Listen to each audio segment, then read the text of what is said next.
international court is a crime scene, drinking a bottle of mysterious liquid. In the courtroom, confusion. The interpreter translating the bottle contained poison. Ever think courtrooms are boring? Think again. From poisonings to shootings, some criminals never made it out alive. Imagine a war criminal drinking poison right in front of the judge, or a mother getting revenge on her daughter's killer with a hidden gun.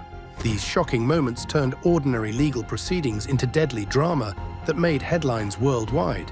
Usually court is about arguing, not dying. But these criminals found themselves in the ultimate plot twist when their day in court became their last day on earth. David Paradiso's fatal attack. I noticed a change in his demeanor, but I was too busy interviewing my witnesses, taking testimony.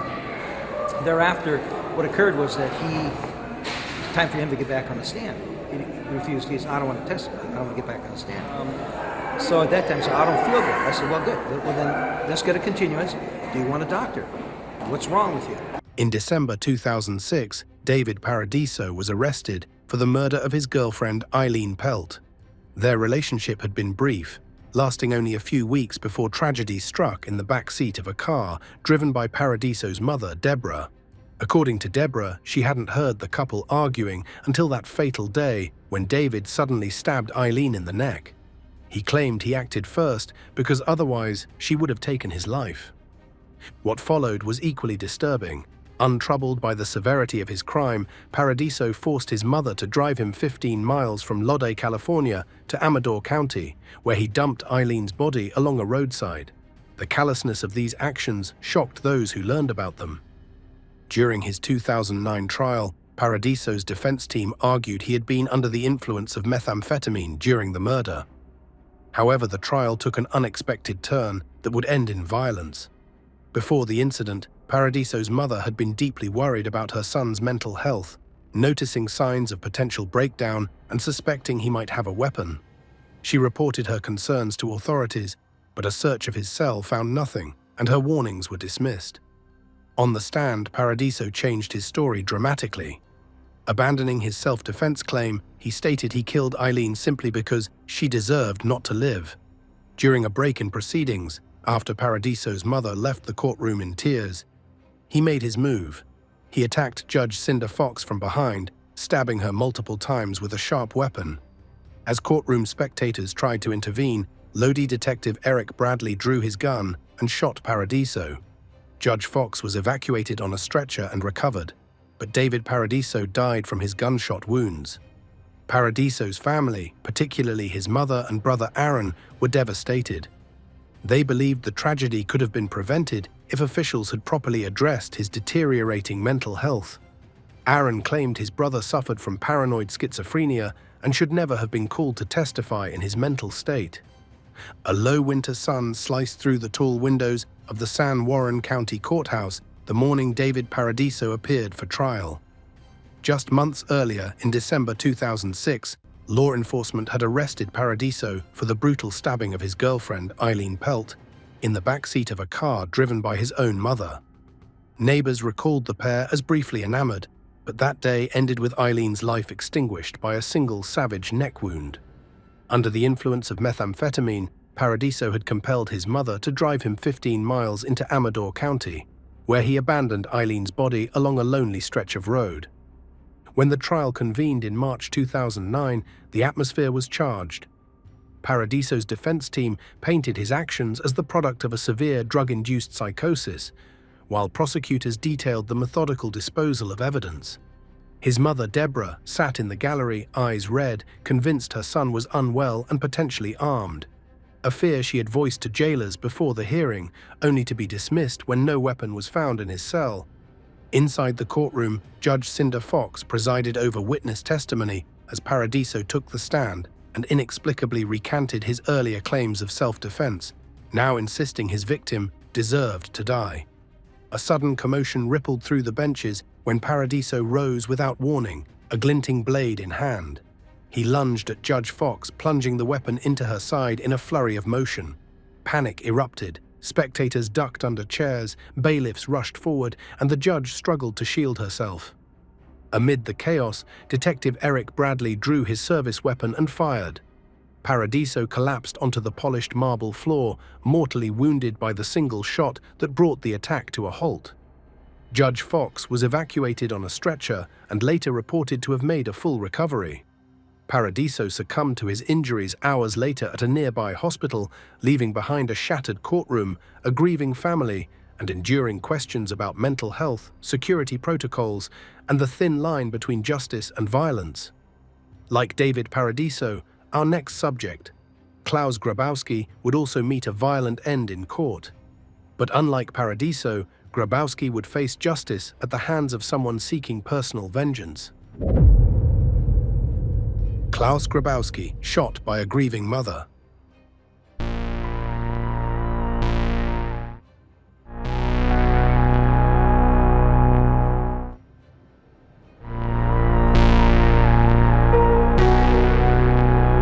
Klaus Grabowski's criminal history began in Germany, where he was identified as a repeat offender. After being arrested for strangling a child, he received only probation. This lenient treatment failed to reform him, and years later he was arrested again for crimes against children. His most heinous act was yet to come, setting the stage for an unforgettable courtroom confrontation. The key figure in this tragic story was Mary Ann Bach, born on June 3, 1950. Her upbringing in West Germany was difficult, a violent father and a mother who abandoned her as a teenager. By age 16, she was already a mother, forced to give up her first child for adoption. At 18, she had another child, also given up after being attacked just before giving birth. On November 14, 1972, Mary Ann gave birth to her third child, a daughter named Anna. As a single mother, Mary Ann worked as a waitress to support them, but their lives remained unstable. Her long hours at the bar kept her away from Anna, who often looked after herself and sometimes even slept at the bar where her mother worked. The tragic sequence began on May 5, 1980, when Mary Ann and 7-year-old Anna had a heated argument before school. Upset, Anna decided to skip school that day. Grabowski, their neighbor, offered to let her play with his cats in his apartment. Once Anna was inside, he assaulted her for hours before strangling her with his fiancée's tights, ending her young life. When Grabowski's fiancée discovered what had happened, she called the police. Officers found Anna's lifeless body near a canal and quickly arrested Grabowski. His trial began on March 3, 1981, where he attempted to blame the child he had murdered, claiming Anna tried to seduce him, demanded money, and threatened to expose him. This victim blaming enraged Mary Ann, who had already endured unbearable suffering. On March 6, 1981, during a seemingly ordinary court session, Mary Ann took matters into her own hands. Hidden in her clothing was a .22 caliber Beretta pistol. When she saw Grabowski in the courtroom, she quickly fired 7 rounds at him. 6 bullets hit their mark, killing him instantly. Video footage showed Mary Ann's determined demeanor. Showing no emotion even as others intervened to restrain her, she expressed no regret.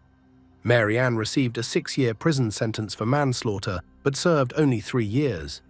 She died of pancreatic cancer in 1996 and was buried next to her beloved daughter Anna. A pale winter light filtered through the tall windows of Lübeck District Court on the morning of March 6, 1981, as Mary Ann Bachmeier took her seat among the spectators. Less than a year earlier, on May 5, 1980, her 7-year-old daughter Anna had vanished after skipping school. Local police soon discovered Anna's body at a canal's edge, the child strangled with pantyhose and bearing evidence of sexual assault. The prime suspect, 35-year-old butcher Klaus Grabowski, a convicted sex offender who had once voluntarily undergone castration, was arrested that same evening. On the third day of Grabowski's trial, courtroom doors clicked open and Bachmeier rose from the gallery. Hidden beneath her overcoat was a Beretta 70 pistol. As the judge called witnesses, she stepped forward, drew the weapon, and fired 7 rounds into the back of her daughter's killer. 6 bullets found their mark. Grabowski collapsed almost instantly, blood pooling on the polished wood floor. Within seconds, court-martials swarmed. Bachmeier stood motionless as the weapon was pried from her grip, and she was led away without resistance. News crews descended on Lübeck. Journalists captured images of Bachmeier's empty chair, splintered wood, and the overturned witness stand. Public reaction fractured along ethical lines. Some hailed her as a grieving mother forced to act when the legal system faltered, while others decried the breach of civic order. By March 1983, the district court had convicted Bachmeier of manslaughter and unlawful firearm possession, deeming the act premeditated yet driven by overwhelming grief. She received a 6-year sentence, but was released on probation after serving 3 years. In the years that followed, Bachmeier moved abroad and remarried, only to return to Germany after a pancreatic cancer diagnosis. On September 17, 1996, at age 46, she died and was interred beside Anna. Her final resting place a solemn testament to a mother's desperate quest for justice beyond the confines of law. While Grabowski's death came at the hands of a grieving mother seeking justice, our next case involves a war criminal who chose to take his own life rather than face punishment for his crimes. Slobodan Praljak's poison suicide.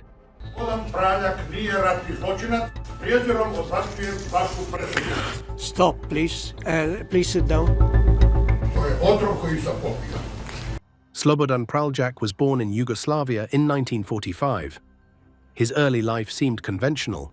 He pursued higher education, became a professor, and ran an electronics business. However, during the Croatian War of Independence in 1991, his life took a dramatic turn when he joined the Croatian military and rose to the rank of general. His leadership reportedly involved war crimes, including attacks on places of worship, looting, and assaults on civilians. He also commanded the infamous Dretelj camp, where Bosniak men faced brutality and mistreatment. After the conflict ended in 1995, Praljak returned to civilian life as a successful businessman, starting a production company and a tobacco company, and writing 25 books. However, in the early 2000s, Praljak and 5 others faced war crimes charges brought by the International Criminal Tribunal for the former Yugoslavia, ICTY. The accusations were grave: Geneva Convention breaches, violations of war laws and customs, and crimes against humanity. The ICTY alleged that Praljak either ordered these crimes or knew about them but failed to intervene. His trial began in April 2006 and continued for about 7 years. In 2013, he was found guilty and sentenced to 20 years in prison. Praljak contested the ruling, maintaining his innocence. By November 2017, when a court in The Hague upheld parts of his sentence while dismissing others, he had already served about 13 years in detention, leaving him with 7 years until release. What happened next shocked the world. Following the judge's pronouncement, Praljak made a dramatic statement in the courtroom. "Slobodan Praljak is not a war criminal. I reject the verdict with contempt." He then drank from a small brown container and declared, "I just drank poison." The court immediately ordered the curtains drawn, and Praljak was rushed to the hospital. Tragically, he died of heart failure. Dutch investigators later confirmed that the vial contained a lethal chemical, though they didn't immediately specify what substance it was. Praljak's death raised numerous questions, particularly how he obtained the poison. Security checks at the courthouse are stringent, making it extremely difficult for anyone to bring poison inside. Despite extensive investigation, the source of the toxin remained unknown, puzzling many observers. His suicide elicited varied reactions. Some former ICTY judges saw it as a tragedy since it denied war victims the justice they sought. In Croatia and among Bosnian Croats, however, many regarded him as a hero. Croatian Prime Minister Andrej Plenković called the verdict unjust and offered condolences to Praljak's family. About 1,000 Bosnian Croats gathered in Mostar to light candles in his memory. A pale morning light filtered through the tall windows of the UN's appeals chamber in The Hague, casting long shadows across polished wood floors. Spectators, diplomats, and journalists sat hushed, awaiting the judge's final words in a case that had spanned more than a decade. Slobodan Praljak, the retired general now on trial for crimes against humanity, sat impassive at the defense table, hands resting on a stack of legal briefs and personal notes. As the presiding judge concluded the ruling, upholding a 20-year sentence, Praljak's shoulders stiffened. Without warning, he reached beneath the table, withdrew a small brown glass vial, and raised it to his lips. The courtroom camera clicked and whirred, capturing the instant the liquid passed his tongue. Murmurs rippled through the benches as dozens of eyes darted toward his figure, now visibly trembling. Within moments, Praljak's face contorted, and he slumped forward, the vial clattering against the desk. Court officers rushed toward him as the sound of chairs scraping and distant shouts filled the hall. A stretcher was hurried into place. Paramedics knelt beside the fallen general, applying compressions. Behind them, the judges rose from their seats, expressions frozen between shock and professional detachment. Outside the courtroom doors, security officers sealed the corridor, herding away bystanders and sealing off video feeds. An official inquiry would later probe how a lethal substance slipped past multiple checkpoints and into the fortified building. In the aftermath, cameras showed the empty chair at the defense table, the tabletop marred by a lone drop of crimson staining its surface. By evening, the newswires carried word that Praljak had succumbed in hospital. In Croatia and beyond, reactions divided between mourning for a national figure and outrage at a man condemned by international justice. The tribunal's vaulted chambers fell silent once more, leaving behind a haunting reminder of a final, irrevocable protest. Praljak's dramatic end remains one of the most shocking moments in international criminal court history. While he chose to take his own life, rather than accept the court's judgment, our next case involves a defendant whose violent actions in court led to his death at the hands of law enforcement. Sial Angelo killed after pen attack. Walls. Siali Angelo's dramatic courtroom demise is a bizarre story that seems almost too strange to be true. Angelo was linked to the Tongan Crips gang, a prominent criminal organization operating across multiple countries, including the United States, New Zealand, Australia, and Canada. His journey to the courtroom where he eventually died resulted from a 29-count racketeering indictment targeting 17 gang members. Angelo, who was 25 at the time, faced these serious organized crime charges in 2014. The circumstances leading to Angelo's fatal end were particularly unusual. First, he was on trial in a newly built courthouse that had opened just a week earlier. Second, there was a critical communication breakdown between the judge and the marshal responsible for Angelo's courtroom presence. According to the FBI, this oversight proved fatal. Typically, defendants appearing in court are shackled to prevent them from harming others. Court marshals are normally notified whether a defendant is restrained or not. However, because the new courthouse lacked key features, such as table coverings, that would have marked Angelo's unrestrained status, several marshals were unaware that he was free to move. Angelo seized this opportunity to carry out a dangerous plan. As a witness took the stand, Angelo grabbed a pen from his seat and launched an attack. A court-martial quickly intervened, ordering Angelo to drop the weapon. The witness escaped by running to safety, while others in the courtroom rushed to intervene. However, Angelo's aggressive actions were immediately halted when a marshal fired his weapon, hitting Angelo 4 times in the chest. He was rushed to the hospital but died from his injuries. The marshal responsible for the shooting wasn't identified publicly and wasn't charged with any wrongdoing. However, Angelo's family filed a wrongful death lawsuit against the marshal and the U.S. Marshal Service, claiming excessive force. They argued that the marshal's 4 shots constituted unnecessary violence, particularly the final 3 rounds, which they claimed were fired when Angelo was already down.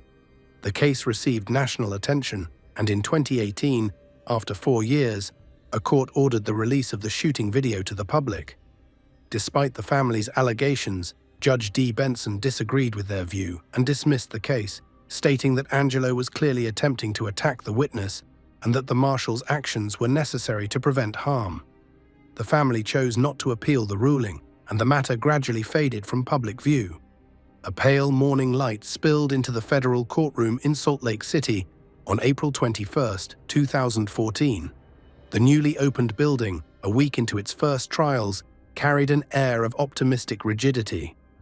At the defense table, 25-year-old Sial Angelou sat shackled, his gaze fixed on the prosecution's witness stand.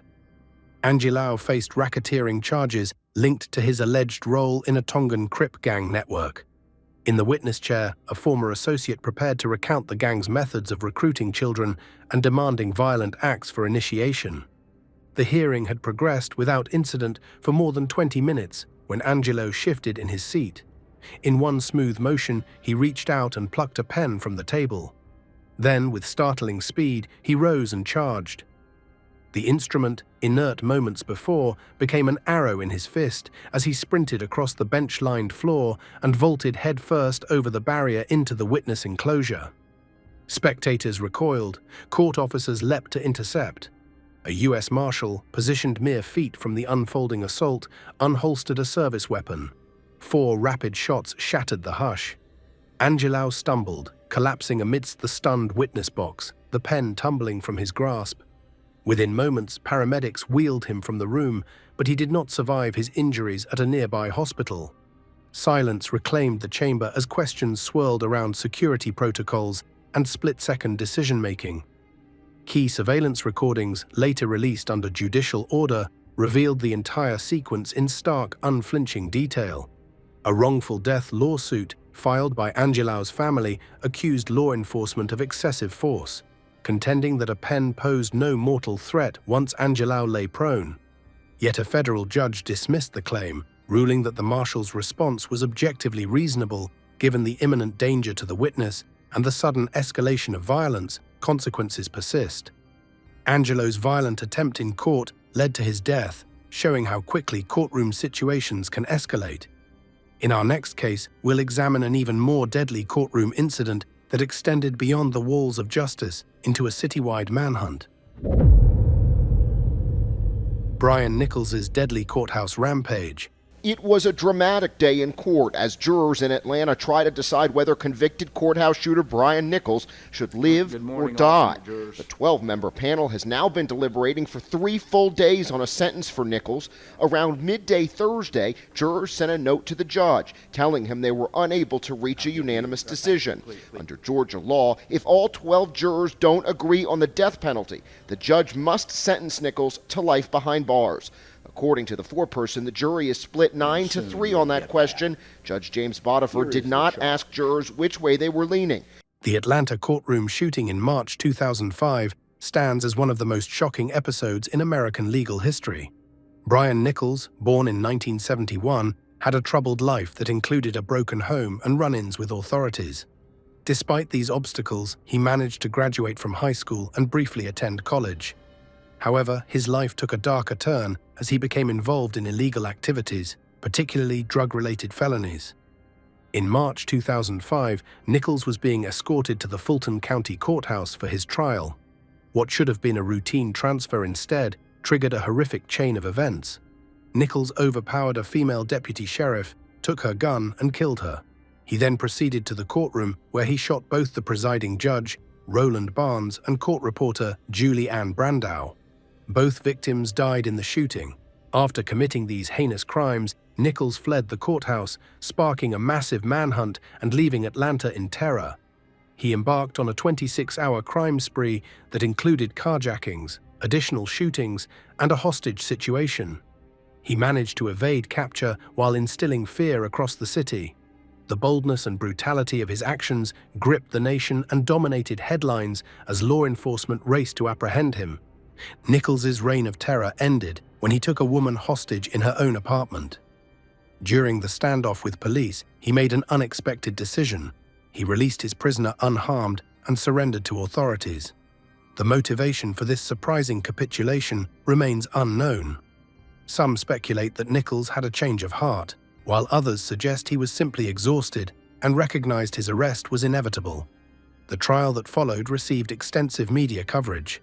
Despite initial claims of insanity by his defense team, Nichols was convicted on all counts in November 2008 and received multiple life sentences without the possibility of parole. The Atlanta courthouse shooting left an indelible mark on the city, the victims' families, and the criminal justice system as a whole.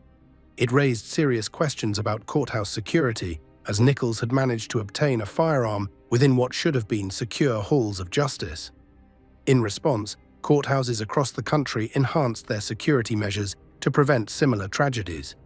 Furthermore, the case highlighted issues with mental health in the criminal justice system.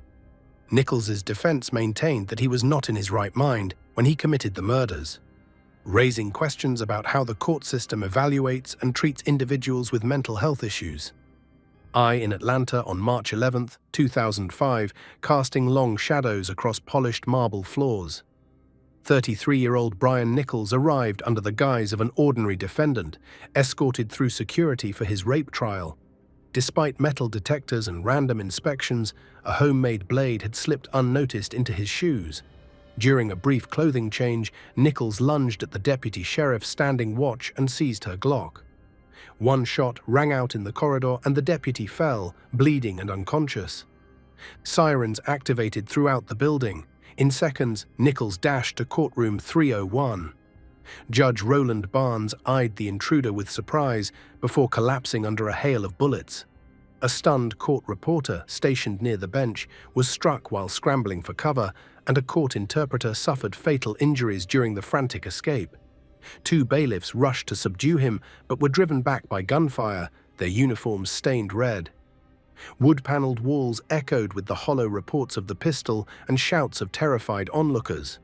With calculated calm, Nichols exited the devastated chamber, vaulted through a window onto a narrow ledge, and vanished into the Atlanta skyline.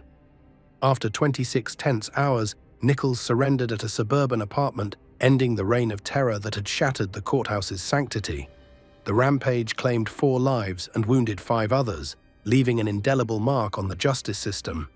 In its aftermath, courts nationwide overhauled security measures, reinforcing entrances and updating protocols to prevent a repeat of the day in a courtroom. Unlike the other cases we've examined, Nichols survived his rampage and now serves multiple life sentences. His case reminds us that courtroom security remains a critical concern in our justice system, where emotions often run high and the potential for violence is ever present. Michael Marin's courtroom suicide. Michael Marin's tale stands as one of the most dramatic courtroom endings in modern legal history. Unlike many who face violence in court at the hands of others, Marin's demise came by his own design, a calculated final act that stunned a courtroom and captivated national attention. Marin began his life with all the ingredients for conventional success. Armed with impressive educational credentials, a degree from Brigham Young University, followed by a law degree from Yale, he built a career on Wall Street, working for financial powerhouses like Lehman Brothers, Merrill Lynch, and Salomon Brothers. His professional achievements translated into substantial wealth, allowing him to cultivate an enviable lifestyle, complete with multiple luxury properties and a prestigious art collection featuring works by masters like Picasso. His adventurous spirit matched his professional ambition. Marin was an accomplished mountaineer who conquered Mount Everest, a feat achieved by relatively few. To outsiders, he appeared to be living an extravagant version of the American dream. A successful career, marriage, 4 children, and the financial freedom to pursue his passions. But beneath this veneer of success, Marin's financial situation had begun to deteriorate. By the early 2000s, he found himself struggling to make mortgage payments on his $2.5 million mansion in Phoenix, Arizona. Desperate to retain his property without admitting financial distress, Marin attempted various solutions, including an unusual effort to raffle the home at a charity benefit. When these attempts failed, his desperation grew, eventually driving him to a drastic and illegal plan. On July 5, 2009, emergency responders rushed to Marin's Phoenix estate as flames engulfed the property. What they discovered defied conventional understanding of fire escapes. Marin had emerged from the inferno wearing not ordinary clothes, but scuba gear. This bizarre detail immediately raised suspicions among investigators. Who keeps fully assembled diving equipment in their bedroom, ready for use in case of fire? As fire investigators examined the scene, further evidence pointed to arson. The blaze had been intentionally set in 4 separate locations throughout the house, with phone books strategically placed to accelerate the spread of flames. Marin's financial troubles provided a clear motive. By destroying the home, he stood to collect a significant insurance payout that would resolve his mounting debt problems. Authorities charged Marin with arson and attempted insurance fraud. serious charges that carried potential prison sentences ranging from 7 to 21 years. When his trial began in May 2012, Marin faced a bleak outlook with few options for escape. Throughout the proceedings, he maintained his innocence, but the evidence against him proved overwhelming. On June 28, 2012, the jury returned with their verdict: guilty on all counts. Court cameras captured Marin's reaction in real time. As the verdict was read, his face registered visible distress. Then, in a sequence of movements that would later be scrutinized frame by frame, he reached into his pocket, retrieved something, and placed it in his mouth. He then took several swigs from a sports bottle before suddenly covering his mouth and nose. Within moments, Marin began convulsing violently. Courtroom staff rushed to his aid as he collapsed to the floor, but their efforts proved futile. Paramedics transported him to a nearby hospital where he was pronounced dead. Subsequent toxicology reports confirmed what many suspected. Marin had ingested cyanide in his final moments, choosing to end his life rather than face imprisonment. The dramatic suicide raised serious questions about courtroom security protocols. How had Marin managed to smuggle deadly poison into a presumably secure environment? Some speculated the poison had been concealed in a pill or capsule disguised as ordinary medication, while others wondered if the sports bottle contained something to mask the poison's bitter taste or accelerate its effects. Marin's death sent shockwaves through the legal community and prompted many courthouses to re-evaluate their security procedures. Much like Slobodan Praljak's suicide years later, Marin had found a way to maintain control over his final moments even as the justice system sought to hold him accountable.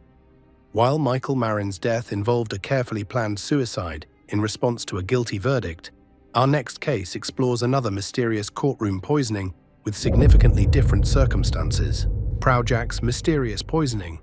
This is a substance that can be placed into a person's drink. That's not to say that's how he ingested it, but for one reason or another, there was a higher than normal presence of it in his body. Ingesting GHB can result in short-term confusion and disorientation. A high dose can lead to unconsciousness. If nothing else had actually gone down at the friend's house, could that have been an indicator that he was confused and disoriented? He was at Mad Jack's that night. Could he have ingested it there? We also know that he passed away 2 days at most before he was found. So he was either alive or was being kept alive for 5 days prior. So there's also the possibility that during that time is when the GHB entered his system. The case of Praljak stands as one of New Zealand's most baffling courtroom mysteries. A case where justice was intercepted by death under suspicious circumstances that have never been fully resolved. Unlike Michael Marin's clearly self-administered poison, Jack's case remains clouded in uncertainty, with questions persisting about whether his death was suicide, murder, or something else entirely. Praljak, a New Zealand resident of Asian descent, found himself entangled in the legal system in the late 1990s. His case began routinely enough, charged with multiple counts of fraud related to a complex investment scheme that had allegedly defrauded dozens of investors of millions. The prosecution claimed Jack had created an elaborate Ponzi scheme, using funds from new investors to pay returns to earlier ones while siphoning off substantial portions for his personal use. The fraud allegations were serious, carrying potential sentences of up to 14 years in New Zealand's prison system. Jack maintained his innocence throughout the preliminary hearings, claiming that the investment scheme was legitimate but had fallen victim to market forces beyond his control.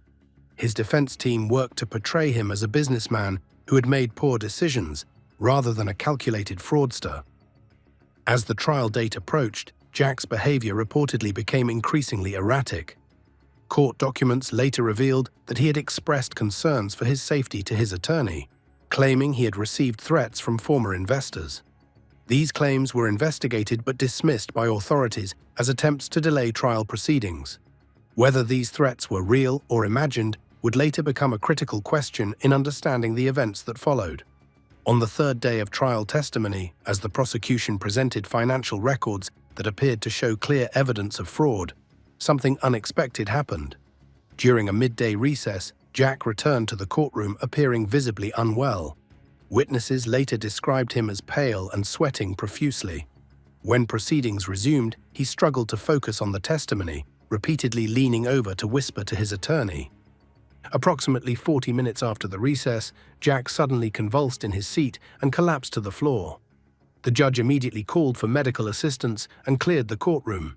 Emergency medical technicians arrived quickly but were unable to stabilize him. Jack was pronounced dead upon arrival at Wellington Hospital. Initial speculation centered on natural causes, perhaps a heart attack or stroke brought on by the stress of trial. However, the autopsy results shocked the legal community and the public alike. Toxicology reports identified lethal levels of a sophisticated poison in Jack's system. The specific toxin was a synthetic compound rarely seen outside laboratory settings, making it extremely unlikely that Jack had accidentally ingested it. The mysterious poisoning immediately triggered a criminal investigation that explored three main possibilities. The first was suicide. Had Jack, facing the likelihood of conviction and lengthy imprisonment, chosen to end his life? The second was murder. Had one of his defrauded investors or an associate decided to take justice into their own hands? The third was even more sinister. Had someone with connections to Jack's business dealings eliminated him to prevent potentially damaging testimony? The investigation faced significant challenges from the start. CCTV footage from the courthouse showed Jack consuming only court-provided water during the recess. If he had been poisoned by someone else, when and how had it occurred? If he had poisoned himself, how had he obtained such an uncommon toxin and concealed it until the critical moment? Investigators interviewed dozens of witnesses and examined Jack's movements in the days before his death. They discovered he had met with several unidentified individuals in the week before the trial, but could not determine the nature of these meetings. His financial records showed several large cash withdrawals that remained unaccounted for. Phone records revealed calls to numbers that could not be traced. Despite years of investigation, New Zealand authorities never officially resolved the case. The coroner's inquest returned an open verdict, acknowledging the presence of poison but unable to determine conclusively how it had entered Jack's system or who was responsible. The case remains technically open but inactive, one of the most perplexing courtroom deaths in New Zealand's legal history. The mysterious circumstances surrounding Jack's death highlight the vulnerability of courtroom proceedings to outside interference.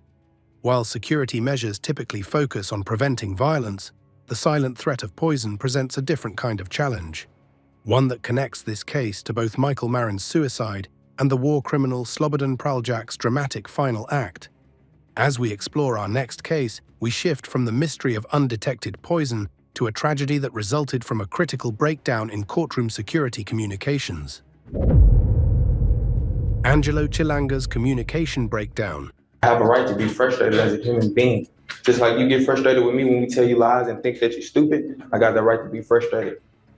Because just like you want me to get right, that's what I'm trying to do for myself. Not for you, for myself and my daughter. But I have to sit up here until 11:30 when I'm supposed to be here at 8:30, from what my attorney told me. The story of Angelo Chilanga represents one of the most troubling examples of how procedural failures and communication breakdowns in courtroom security can lead to tragic outcomes. Unlike cases where deliberate poisoning or violence by others caused courtroom deaths, Chilanga's case highlights the dangers that can arise from systemic failures within the justice system itself. Angelo Chilanga, a 32-year-old man with a history of minor offenses, found himself in deeper legal trouble in 2016 when he was arrested as part of a multi-defendant drug trafficking operation in Chicago. While not considered a major player in the organization, prosecutors alleged that Chilanga had served as a courier, transporting significant quantities of cocaine between distributors. If convicted, he faced a mandatory minimum sentence of 10 years in federal prison. Chilanga's background reflected the complicated circumstances that often lead individuals into criminal justice involvement. Raised in a neighborhood plagued by poverty and gang activity, he had struggled with substance abuse issues throughout his 20s. Court records indicated several prior arrests for possession and petty theft, but the trafficking charges represented his first serious felony case.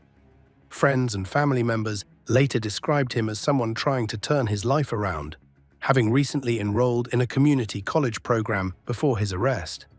The fatal incident occurred during what should have been a routine pre-trial hearing, at a newly constructed federal courthouse that had opened just weeks earlier. The modern facility featured enhanced security measures, but as is often the case with new systems, not all procedures had been fully implemented or communicated to all staff members. The critical breakdown centered on restraint protocols. Standard procedure dictated that potentially dangerous defendants should be shackled during court appearances to prevent escape attempts or attacks. However, a 2005 Supreme Court ruling had established that defendants should not appear before juries in restraints, as this could prejudice jurors against them. As a result, many courts developed systems where defendants would be unshackled before entering the courtroom for jury proceedings, but restrained during other hearings. On the day of Chilanga's hearing, a perfect storm of miscommunication occurred. The presiding judge had requested that Chilanga appear unshackled, as several potential jurors were scheduled to be present for voir dire questioning later that day. This instruction was properly recorded in the court docket, but failed to reach all security personnel due to a shift change and inadequate handover procedures. Further complicating matters, the new courthouse used a different table configuration than the previous facility. In the old courthouse, tables with modesty panels, the solid fronts that prevent people from seeing under the table, had served as visual indicators that a defendant was unrestrained, alerting marshals to maintain closer supervision. The new facility's tables lacked these panels, eliminating this visual cue. When Chilanga was brought into the courtroom, at least 2 of the 4 marshals present believed he was shackled when he was not. The senior marshal who had received the judge's unshackling order was temporarily called away to address another security matter, taking this critical information with him. The situation escalated when a witness took the stand. A former associate prepared to testify about Chilanga's role in the drug operation. As the witness began describing Chilanga's activities, Chilanga became visibly agitated. In a sudden motion, he grabbed a ballpoint pen from the defense table and lunged toward the witness stand. The marshals, caught off guard by the unexpected movement from a defendant they believed was restrained, reacted with maximum force. One marshal shouted for Chilanga to drop the weapon while another drew his firearm. When Chilanga continued his advance, the marshal fired 4 shots in rapid succession, striking Chilanga in the chest. Despite immediate medical attention, Chilanga died from his injuries before reaching the hospital. The incident sent shockwaves through the courthouse and prompted immediate reviews of security protocols. Investigation revealed the series of communication failures that had created the dangerous situation. Chilanga's family filed a wrongful death lawsuit against the U.S. Marshals Service, claiming excessive force. Their attorney argued that shooting Chilanga 4 times for wielding only a pen constituted an unnecessary and disproportionate response. Particularly controversial were the final shots, which video evidence suggested were fired after Chilanga had already fallen to the ground. The case dragged through the legal system for 4 years until 2020, when Judge D. Benson dismissed the lawsuit, ruling that the marshal had acted reasonably given the perceived threat. The court determined that Chilanga had clearly intended to attack the witness and that the marshal had mere seconds to respond to protect the witness and others in the courtroom. The tragedy prompted significant changes in court security protocols nationwide. New standardized procedures for communicating restraint status were implemented, including mandatory verbal confirmations between judges and security personnel. Many courthouses also instituted physical indicators, such as colored folders on defense tables, to visually signal whether a defendant was restrained or not. Angelo Chilanga's death stands as a stark reminder of how quickly courtroom situations can escalate and how critical clear communication is in maintaining security while respecting defendants' rights. While his case resulted from systemic failures rather than deliberate violence, our next case returns to the theme of intentional revenge within the courtroom setting. Iraqi defendant shot by victim's relative. An Iraqi court has convicted a British man and sentenced him to 20 years in prison for shooting and killing 2 fellow contractors back in 2009. It's the first time a Westerner has been convicted in an Iraqi court since the 2003 U.S. invasion. 30-year-old Danny Fitzsimmons had been working with his colleagues for a British security firm. The case of the Iraqi defendant shot by a victim's relative represents one of the most dramatic examples of vigilante justice in a courtroom setting. This incident, which occurred in Baghdad in 2013, highlights the complex intersection of formal justice systems and deeply personal notions of retribution, particularly in regions where traditional concepts of family honor and blood vengeance remain powerful social forces.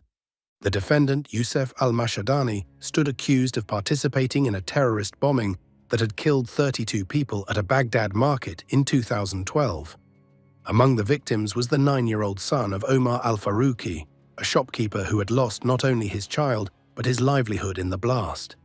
The bombing had been particularly devastating because it targeted a predominantly civilian area during peak shopping hours, maximizing casualties among ordinary citizens. The Iraqi justice system, still rebuilding after years of war and regime change, had struggled to process the enormous caseload of terrorism-related crimes. Al-Mashadani's case had been delayed multiple times, causing growing frustration among victims' families who sought closure. When the trial finally began in April 2013, security was theoretically tight, with multiple checkpoints established around the courthouse. However, the system suffered from corruption and inconsistent implementation, weaknesses that would prove fatal. On the third day of trial testimony, as prosecutors presented evidence linking al-Mashadani to the bombing plot, al-Farouqi managed to enter the courtroom with a concealed 9mm pistol. Witness accounts differ on exactly how he bypassed security. Some claimed he had bribed a guard, while others suggested he had hidden the weapon in a prosthetic leg that security personnel had failed to thoroughly examine out of respect for his disability.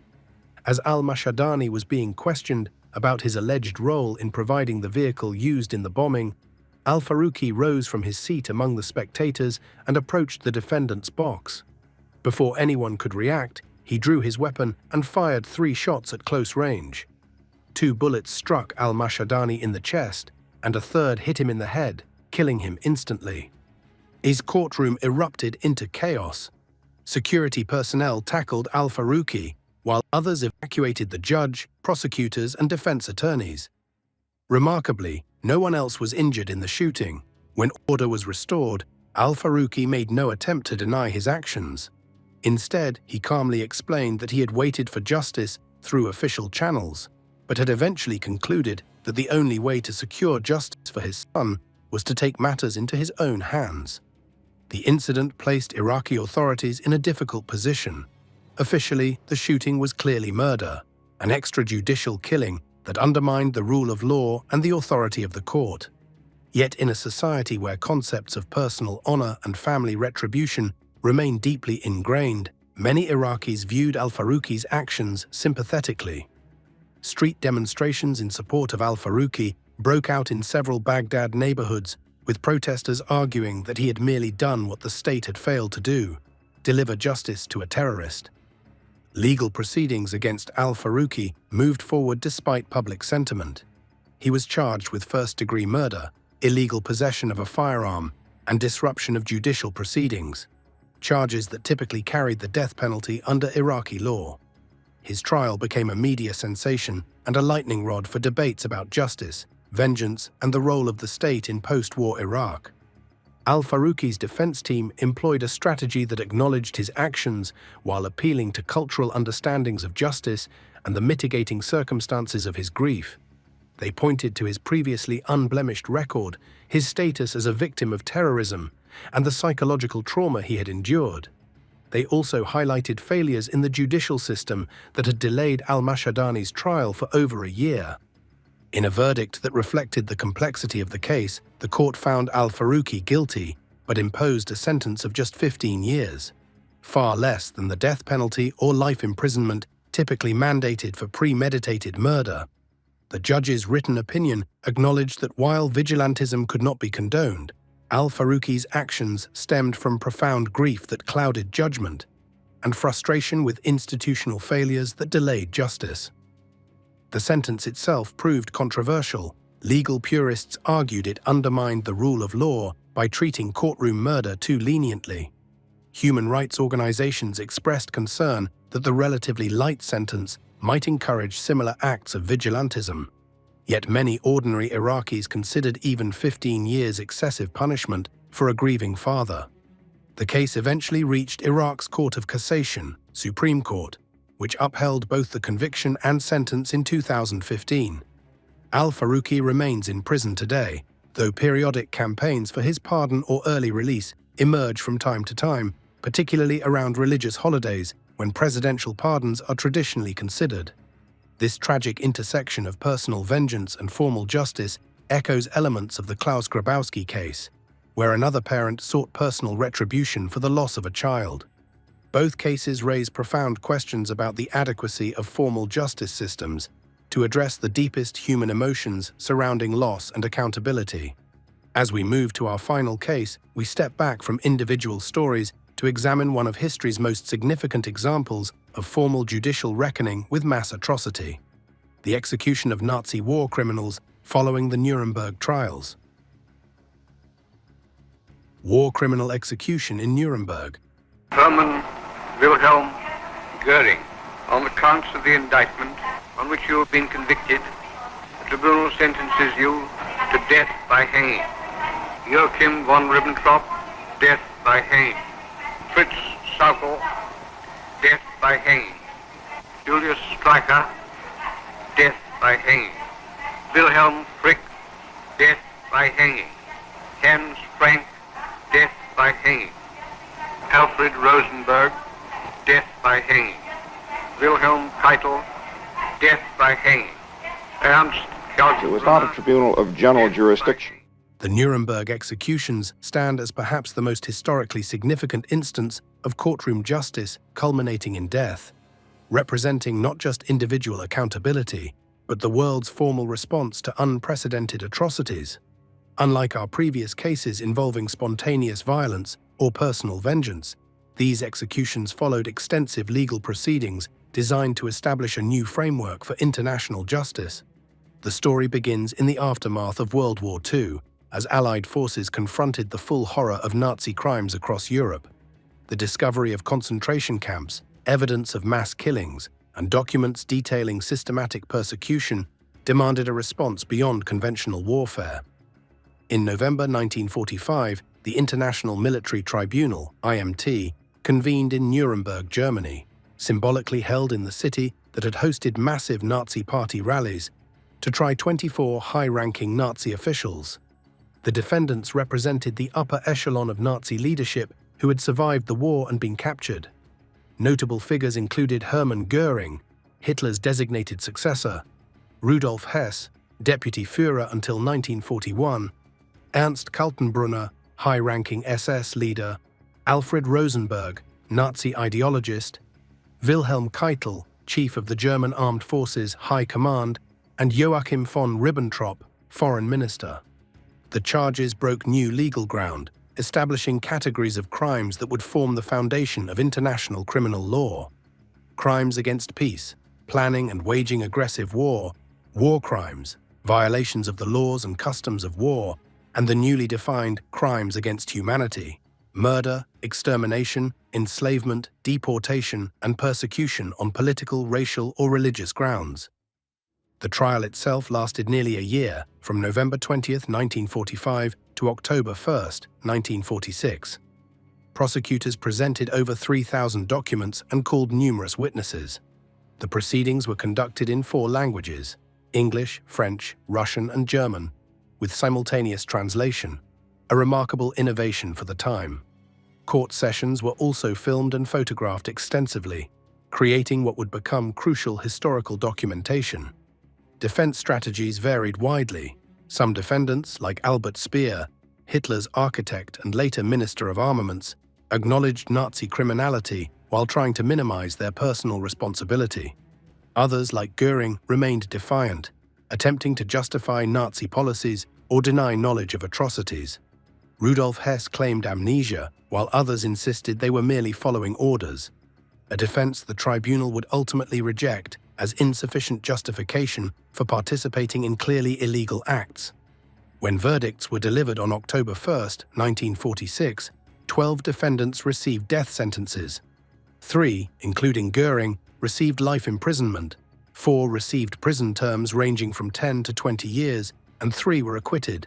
Martin Bormann, Hitler's private secretary, was tried and sentenced to death in absentia. The men sentenced to death were Hermann Göring, Joachim von Ribbentrop, Wilhelm Keitel, Ernst Kaltenbrunner, Alfred Rosenberg, Hans Frank, Wilhelm Frick, Julius Streicher, Fritz Sauckel, Alfred Jodl, Arthur Seyss-Inquart, and Martin Bormann, in absentia.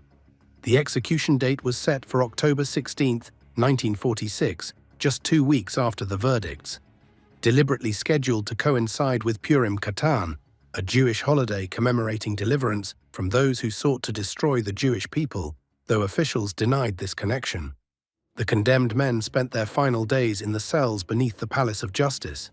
Most sought spiritual counsel from the prison chaplain, with several converting to Christianity in their final hours. They were permitted to write final letters to family members, many of which expressed continued belief in Nazi ideals or portrayed themselves as martyrs for Germany. Hermann Göring, once Hitler's second-in-command and the highest-ranking Nazi on trial, cheated the executioner by committing suicide approximately 2 hours before his scheduled hanging. He had somehow obtained a cyanide capsule, possibly hidden in his personal effects or provided by a sympathetic guard, and died in his cell. His suicide note revealed his decision was motivated by a desire to choose his own death, rather than submit to what he considered the humiliation of hanging. The remaining executions proceeded as planned in a gymnasium converted into an execution chamber. 3 wooden gallows were erected, allowing the hangings to occur in quick succession. The condemned men were hanged one by one, with each execution taking approximately 20 minutes from the time the prisoner entered the chamber until physicians confirmed death. American Master Sergeant John C. Woods served as executioner. Julius Streicher, publisher of the virulently anti-Semitic newspaper Der Stürmer, reportedly shouted "Heil Hitler," and "The Bolsheviks will hang you one day," before his execution. Others went quietly or offered brief final statements. After each hanging, the body was placed in a coffin, marked with the prisoner's name, and taken to another room. Following medical confirmation of death, all bodies, including Göring's, were transported to Dachau concentration camp, where they were cremated. To prevent the creation of Nazi shrines or martyrdom sites, their ashes were scattered in the Isar River by American military officials. The executions were not without controversy. Some observers noted that several hangings appeared to have been botched, with the condemned suffering slow strangulation rather than the quick death from a broken neck that proper hanging technique should produce. Later historical analyses suggested that Woods, the executioner, may have miscalculated the drop lengths needed based on each man's weight. Beyond technical concerns, broader debates emerged about the legitimacy of the entire process. Critics, including some prominent legal scholars, argued that the tribunal represented victor's justice, applying ex post facto laws and holding only the defeated accountable while ignoring Allied wartime actions that might also have violated international norms. Others countered that the magnitude of Nazi crimes required unprecedented legal responses and that the tribunal had established important precedents for holding government officials accountable for actions previously considered beyond legal reach. Despite these controversies, the Nuremberg executions marked a watershed moment in international law. They established the principle that individuals, not just states, could be held accountable for violations of international law, and that following orders did not excuse participation in clearly criminal acts. The Nuremberg principles eventually formed the foundation for later institutions, like the International Criminal Court, and influenced human rights law development globally. Unlike the personal dramas and individual tragedies described in our previous cases, the Nuremberg executions represented a collective reckoning with unprecedented evil, an attempt to restore moral order through legal process rather than simple revenge. While imperfect in many ways, they remain history's most significant example of courtroom justice, culminating in the ultimate punishment.